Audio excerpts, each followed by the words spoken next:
மறுநாள் காலை 8:45 மணிக்கு சார்பாக கல்லூரியின் முன் நின்றாள் கண்ணகி. அவளை ஸ்கூட்டியில் டிராப் செய்தாள் மாதவி. வழக்கம் போல கண்ணகி புடவையிலும் மாதவி மாடர்ன் உடையிலும் இருந்தாள்.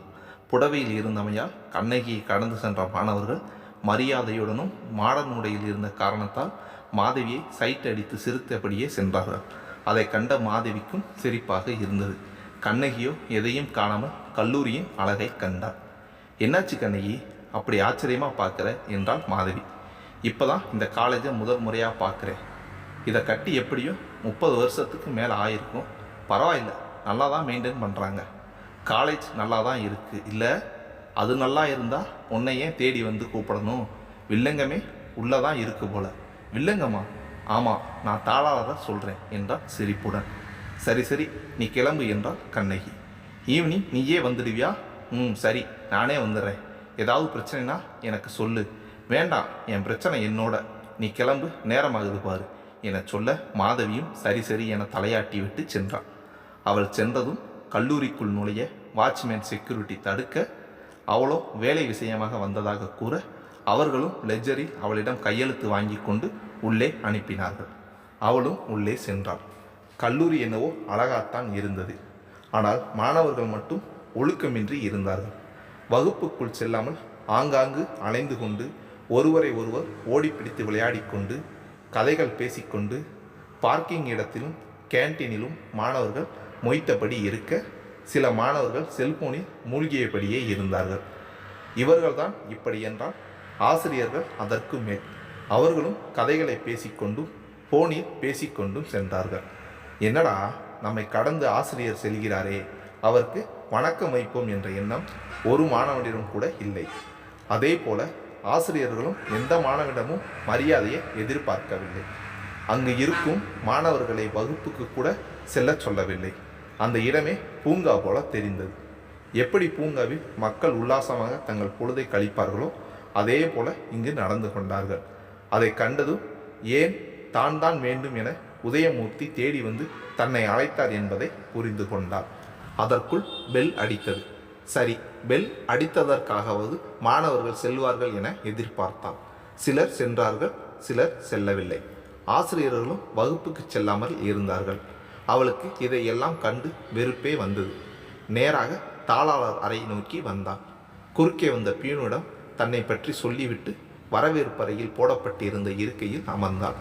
பியூனும் தாளாளர் அறைக்கு சென்று கண்ணகி வந்த விஷயத்தை கூற, அங்கு அமர்ந்திருந்த கோவலனோ கடிகாரத்தை பார்த்தான்.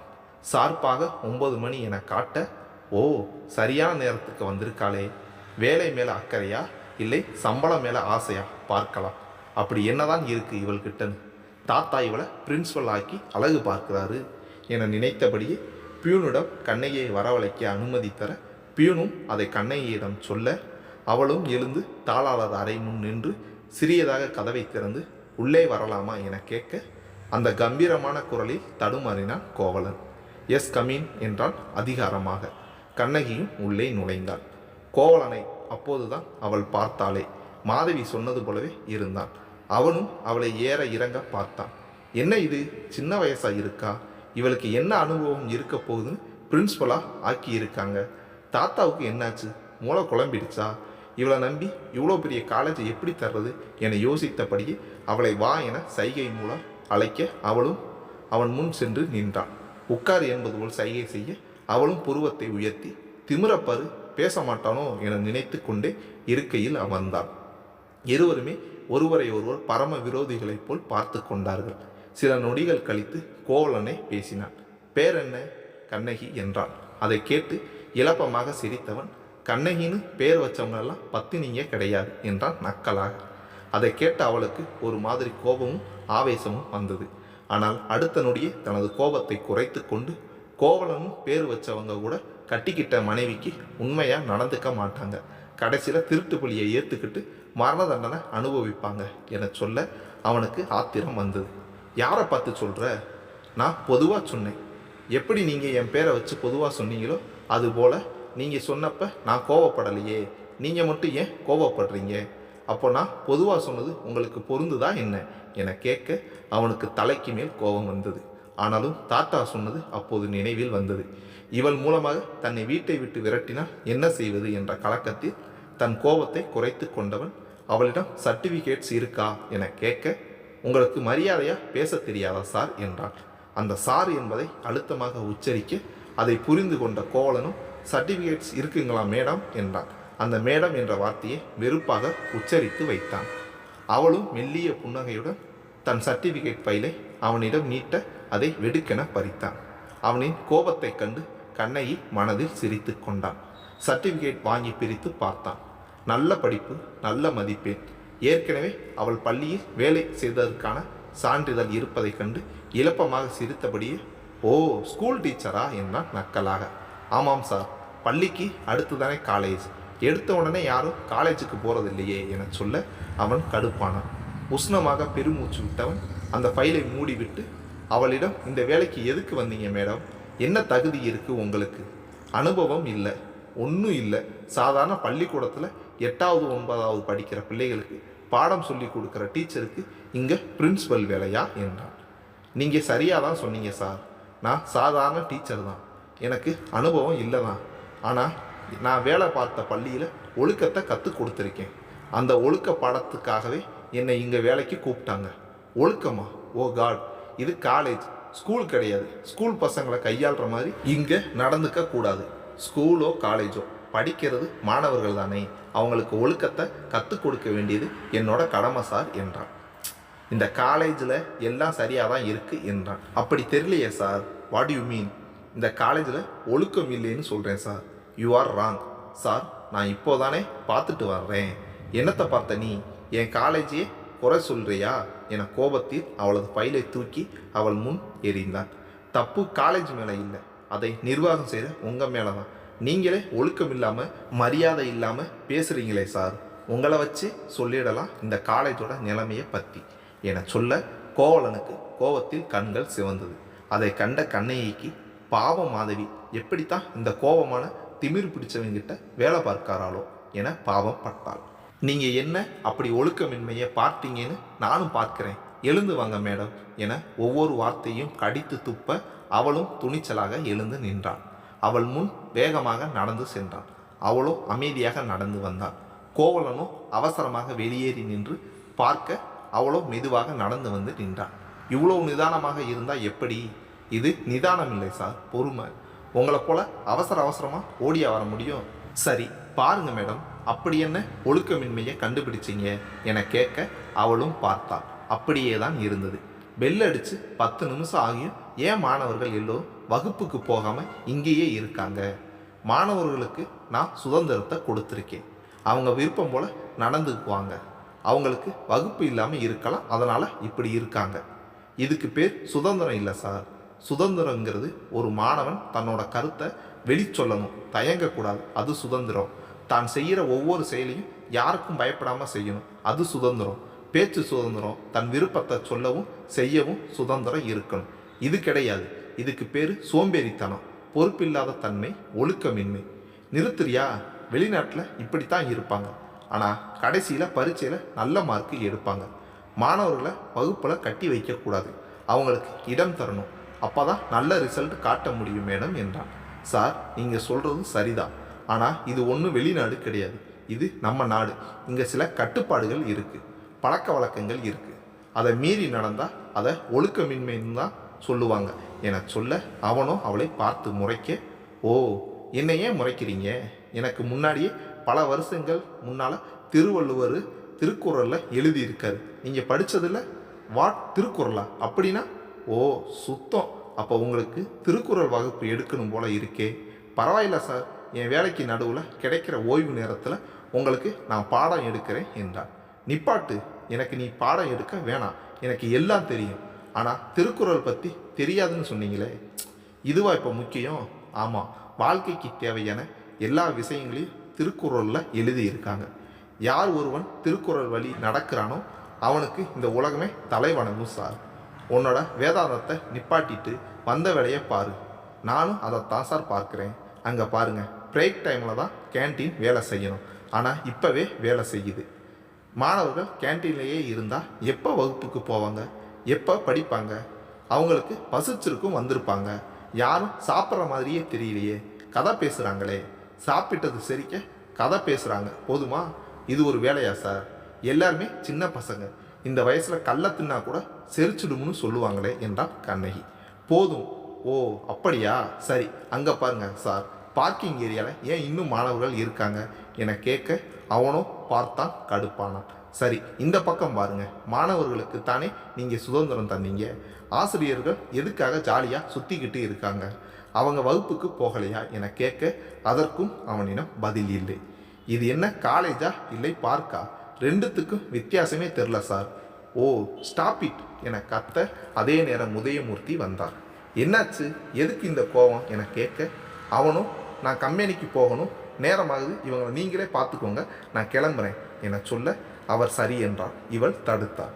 என்னது கம்பெனியா? அப்போது இந்த காலேஜை யார் பார்த்துக்கிறது? அதுக்குத்தான் உங்களை ஏற்பாடு செய்திருக்காங்களே, பிறகு என்ன? என்ன ஏற்பாடு செய்ததுக்கும் நீங்கள் கம்பெனி போகிறதுக்கும் என்ன சம்பந்தம்? நீங்கள் அவசியம் இங்கே இருக்கணும் இல்லையா? தாளாளர் இருந்தால் தானே மாணவர்களுக்கு பயம் வரும். எதுக்கு பயம் வரணும்? நான் என்ன சிங்கமா புலியா அவங்கள கடித்து சாப்பிட போகிறேனா? ஐயோ நான் அப்படி சொல்ல வரல. நீங்கள் தாளாளர், உங்கள் பதவி மேலே இருக்கிற மதிப்பில் மரியாதையில் மாணவர்களுக்கு பயம் இருந்தால் தான் நீங்கள் போகிறப்ப வர்றப்ப உங்களுக்கு மரியாதையாக வணக்கம் சொல்லுவாங்க, நீங்கள் சொல்கிறத காதால் கேட்டு நடப்பாங்க சார், அதை சொன்னேன் என்றான். ஏன் இப்போ என்னை யாரும் மதிக்கலைன்னு சொல்ல வர்றியா? தெரியலையே சார். எதுக்கு நீங்கள் ஒரு 10 அடி நடந்து போய் வாங்க, எத்தனை மாணவர்கள் உங்களை பார்த்து மரியாதையாக வணக்கம் வைக்கிறாங்கன்னு கவனித்து எழுதி வைக்கிறேன். எதுக்கு இப்படி செய்யணும்? மாதா பிதா குரு தெய்வம்னு சொல்லுவாங்க. குருவுக்கு அடுத்து தான் அந்த தெய்வத்தையே சொல்லுவாங்க. அந்த அளவுக்கு ஆசிரியர்கள் மதிப்பானவங்க. அவங்க கடந்து போகிறப்ப மரியாதைக்கு கூட இங்கே இருக்கிற மாணவர்கள் வணக்கம் வைக்கலை. இதுதான் நீங்கள் தந்த சுதந்திரமா? பெரியவங்களை மதிக்கிறது இல்லை, நேரத்துக்கு வகுப்புக்கு போகிறதில்ல, இப்படி இருந்தால் மாணவர்களோட எதிர்காலம் பூஜ்ஜியம்தான் என சொல்ல அவனுக்கு ஆத்திரமாக வந்தது. இந்த காலேஜில் மாணவர்களும் ஆசிரியர்களும் ரொம்ப ஃப்ரெண்ட்லியாக பழகுறாங்க, அதனால தான் யாரும் யாருக்கும் மரியாதை தரலை. அதுக்காக மாணவர்களை தப்பாக நினைக்க வேணாம், அவங்க மனசுக்குள்ளே மரியாதை தர்றாங்க. ஓ அப்படியா, அப்போ மாணவர்கள் உங்ககிட்டயும் ஃப்ரெண்ட்லியாக தான் பழகுறாங்களா என்ன? அப்படி இல்லை, அப்போ உங்களுக்கு அவங்க மரியாதை தரணும்ல. ஆமாம், அப்போ நடந்து போங்க பார்க்கலாம், எத்தனை பேர் உங்களுக்கு மரியாதை தர்றாங்கன்னு என நக்கலாக சொல்ல அவனும் அவளை முறைத்து விட்டு டப்பு டப்பு என நடந்தான். கோட் சூட் அணிந்திருந்தான், காலில் ஷூ வேறு. அவன் நடக்கும்போது கம்பீரம் தெரிந்தது. ஆனால் யாருமே அவனுக்கு மரியாதையாக வணக்கம் வைக்கவில்லை. அவன் வரும்போது பவ்யமாக ஒதுங்கவும் இல்லை. யாரோ எவனோ என்பது போல மாணவர்களும் சரி ஆசிரியர்களும் சரி நடந்து கொள்ள அவனுக்கு அவமானமாக இருந்தது. திரும்பி வந்து கண்ணகியிடம் நின்றான். சாரி சார், நான் கணக்கெடுத்த வரைக்கும் யாருமே உங்களுக்கு மரியாதை தரலை என சொல்ல அவனோ கடுப்பாகி உதயமூர்த்தியை பார்த்து, என்ன நடக்குது இங்கே? இவங்கள பிரின்சிபல் வேலைக்கு வர வச்சிங்களா இல்லை எனக்கு பாடம் எடுக்க வரவழைச்சிங்களா என எரிந்து விழ அவரோ, இதை பார்ப்பா, இவங்களை இங்கே வேலைக்கு வைக்கணுங்கிறது உன் தாத்தாவோட எண்ணம், அவரோட பேச்சுக்கு என்னால் மறு பேச்சு சொல்ல முடியாது, எனக்கு வயசாயிடுச்சு, இப்போவே 2 முறை ஹார்ட் அட்டாக் வந்துடுச்சு, அடுத்த முறை வந்தால் என்னை காப்பாற்ற முடியாதுன்னு டாக்டர் சொல்லிட்டாரு. இந்த கல்லூரியோட நிலைமையை பார்க்க பார்க்க எனக்கு உடல்நிலை மோசமாகுது, என்னால் இதுக்கு மேலே இங்கே வேலை செய்ய முடியாது, நான் ரிட்டையர்டு ஆக போகிறேன், எனக்கு பதிலாக கண்ணகி இங்கே பிரின்ஸ்பலாக வேலை செய்வாங்க, இதில் எந்த மாற்றமும் இல்லை, உங்களுக்கு பிடிச்சாலும் பிடிக்கலைனாலும் இவங்க இங்கே தான் இருப்பாங்க, நான் வந்ததே கண்ணகியை அவங்க இருக்கையில் உட்கார வச்சுட்டு எல்லோருக்கும் அவங்கள அறிமுகம் செய்துட்டு என்னோடய ரிட்டையர்மெண்ட் ஆர்டர் காப்பியை வாங்கிட்டு போகத்தான், நான் வந்த வேலையை செய்ய விடுப்பா என சொல்ல அவனோ, என்னவோ செய்யுங்க, நான் இங்கே இருக்கணுமா வேணாமா அதை சொல்லுங்க, இங்கே நிற்கவே கடுப்பாக இருக்கு என கண்ணகியை பார்த்து கோபமாக சொல்ல அவளோ மென்மையாக சிரித்து, ஒரு கல்லூரி தாளாளர் தானே பிரின்ஸ்பலை பற்றி எல்லோருக்கும் அறிமுகப்படுத்தணும், நீங்களே போயிட்டா எப்படி சார், வாங்க என அழைக்க, எங்கே எப்படியும் எல்லோரும் வெளியே தானே இருக்காங்க, இங்கே என்னை அறிமுகப்படுத்தி வைங்க, நான் வேலையில் சேர்ந்துக்கிறேன், இன்னும் நான் உன்னை வேலையிலே சேர்த்துக்கிட்டேன்னு சொல்லலையே.